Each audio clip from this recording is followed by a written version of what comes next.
Hey guys, I am Ajay from Dev11 और इस video में हम रिएक्ट राउटर के डायनेमिक राउटिंग के बारे में पढ़ेंगे। तो डायनेमिक राउटिंग से मतलब क्या है? डायनेमिक वर्सेस स्टैटिक राउटिंग में डिफरेंस जानते हैं पहले। व्हेन वी से स्टैटिक राउटिंग इट मीन्स कि हम कोड में वो राउट हार्ड कोड कर रहे हैं। वो राउट हमेशा स्टैटिक रहता है, एज इन कि वो कभी चेंज नहीं होता। For example, about us page जो है, या कॉन्टैक्ट अस पेज, या होम पेज, ये स्टैटिक राउट्स हैं। इनको हम हार्ड कोड कर सकते हैं एंड ये कभी चेंज नहीं होते। अब डायनेमिक राउट कैसा होता है, एक एग्जांपल से समझते हैं। अगर आपका गिटअप पे अकाउंट है तो आपको पता होगा आपका गिटअप का यूआरएल कुछ ऐसा दिखता है, github.com/ एंड यहाँ पर आपका यूज़र नेम।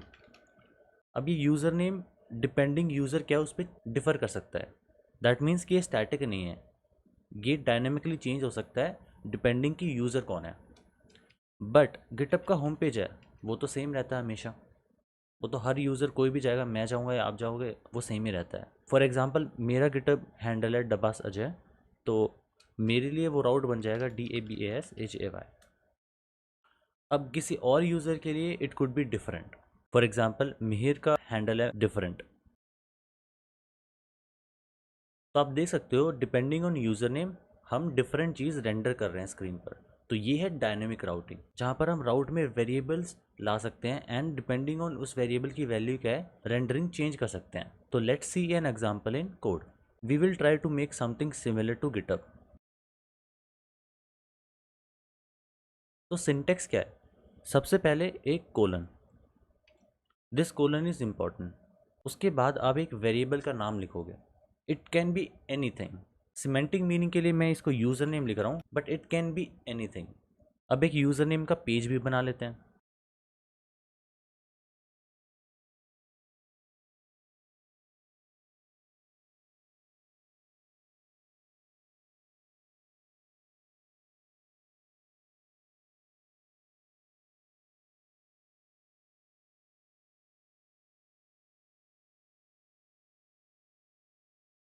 तो अब देखो राउट बना लिया है।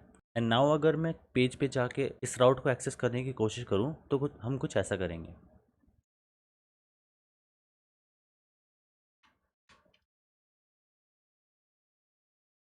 देखो, you are on the user page. अब मैं यहाँ पे कुछ भी लिख सकता हूँ, बट ये चीज़ हमेशा स्टैटिक रहेगी बिकॉज हमने इस यूज़र नेम से इसको कोई लिंक नहीं किया अभी तक।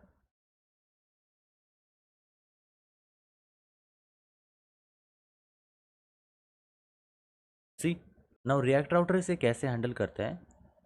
It will try to match the route and ये देखिएगा यहाँ पे एक वेरिएबल डिफाइंड है, तो ये इसकी वैल्यू उस वेरिएबल में स्टोर कर लेगा। Now how to access this variable in the page, let's see that. Now यहाँ पर रिएक्ट राउटर ने हमें एक हुक दिया है, यूज पैराम्स। ये hook React router DOM library से आता है एंड ये रिटर्न क्या करता है, params is an dictionary. It means कि इसमें की वैल्यू पेयर्स हैं एंड की क्या है, वो वेरिएबल का नाम है। जैसे हमने यहाँ पे यूज़र नेम डिफाइन किया था वो एक की होगी एंड इस यूज़र नेम की जो एक्चुअल वैल्यू होगी जो राउट में प्रेजेंट होगी। फॉर एग्जांपल यहाँ पर आलोक है and then it's Dabas Ajay, तो ये वैल्यू एक्चुअली उसमें वैल्यू होगी की के corresponding. Now let us print it.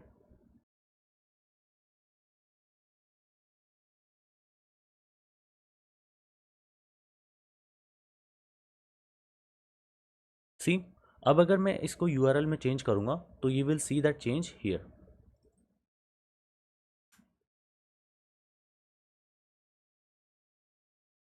Now इसमें टिपिकली क्या करेंगे कि आपने यूज़र नेम डिफाइन किया, देन यूज़र नेम जैसे ही यहाँ पे मिला you can make HTTP request to your backend. अब डेटा फेच करके and then you can show the data. So that's how dynamic routing is very useful in websites and very heavily used in websites. Now let's talk about these routes and route component as well. देखो, route को हम एक if condition की तरह consider कर सकते हैं। जब भी URL में पाथ इस पाथ के इक्वल होगा तो ये कंपोनेंट जो एलिमेंट में हम पास कर रहे हैं वो रेंडर होगा। As simple as that. And ये पाथ मैचिंग एग्जैक्ट होगी। दैट मीन्स कि जब भी URL for example /about us होगी तो ये पेज रेंडर होगा, अदरवाइज नहीं होगा। एंड एग्जैक्ट मीनिंग कि ऐसा नहीं है कि सिर्फ स्टार्टिंग में ये हो and then it can be anything तो अबाउट पेज रेंडर होगा, ऐसा नहीं है। For example if you write about us slash and something, तो देखो अबाउट अस पेज रेंडर नहीं हुआ बिकॉज वहाँ पे एग्जैक्ट मैचिंग होती है। But you can see naive link ने इसे एक्टिव लिंक बताया because naive link works in different way. Naive link में जो टू है वो प्रीफिक्स मैचिंग करता है। दैट मीन्स कि अगर स्टार्टिंग यूआरएल सेम है जो टू में दिया और यूआरएल में है तो वो उसे एक्टिव मानेगा। जनरली ये बिहेवियर फेवरेबल होता है, बट अगर आपको ये बिहेवियर नहीं चाहिए तो उसके लिए आप इसको एक एक्स्ट्रा प्रॉप दे सकते हो and, then you will see कि वो उसे इनएक्टिव कंसिडर करेगा। But if you go back to about us तो वो उसे एक्टिव कंसिडर करेगा। तो ये तो हुआ राउट। राउट एक इफ कंडीशन की तरह है, बट ये राउट्स क्या है? Route is equivalent to a switch case. अगर आपको स्विच केस के बारे में पता है तो आप समझ सकते हैं कि उसमें जैसे ही फर्स्ट केस मैच होगा it will not look at other cases, वो वहीं पे रिटर्न हो जाएगा। दैट मीन्स कि वो केस बाय केस मैच करेगा एंड देखेगा कौन सा केस बेस्ट मैच हो रहा है and then it will just take it and then return. कुछ इसी सेंस में राउट्स काम करते हैं। इट विल सी कि कौन सा राउट बेस्ट मैच हो रहा है एंड जैसे ही इसे मैच मिलेगा it will return and not render any other pages. For example अगर मैं अबाउट अस पेज के राउट को भी सिर्फ स्लैश कर दूं तो यू विल सी एक होम पेज भी है और एक अबाउट पेज भी है। पेजेस के अंदर कंटेंट अलग है बट दोनों का पाथ सेम है। तो गेस करो कौन सा राउट मैच होगा? वेल होम पेज मैच होगा बिकॉज वो पहले डिफाइन किया गया ऑर्डर में और वो बेस्ट मैच है।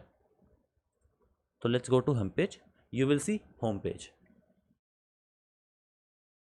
एंड अगर आप अबाउट को पहले डिफाइन कर दोगे होम पेज के तो you will see about page even when you are on home page.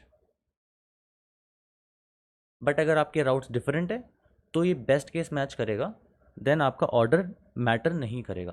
That means अगर आपके राउट्स डिफरेंट है then you can define it in any order and then it will find the best match. Also ये जो route component है it should always be a children of routes component. तो जब जितने भी आपको राउट लिखने हैं वो सब एक राउट्स कंपोनेंट के अंदर चिल्ड्रन होने चाहिए। तो ये था dynamic rendering in React router. हमने देखा कैसे राउट को यूज़ करके और यूज़ पैराम्स को यूज़ करके हम डायनेमिक रेंडरिंग अचीव कर सकते हैं रिएक्ट राउटर में। आने वाले वीडियोस में हम नेस्टेड राउटिंग भी देखेंगे और डायनेमिक राउटिंग के अंदर भी नेस्टिंग देखेंगे। दैट मीन्स कि अभी यहाँ पे आपने एक वेरिएबल डिफाइन किया है, you can define even more variables here, something like user name and X Y Z, it can be anything. तो ये नेस्टेड राउटिंग हम नेक्स्ट वीडियोज़ में देखेंगे। तो I will see you in the next one. तब तक के लिए धन्यवाद।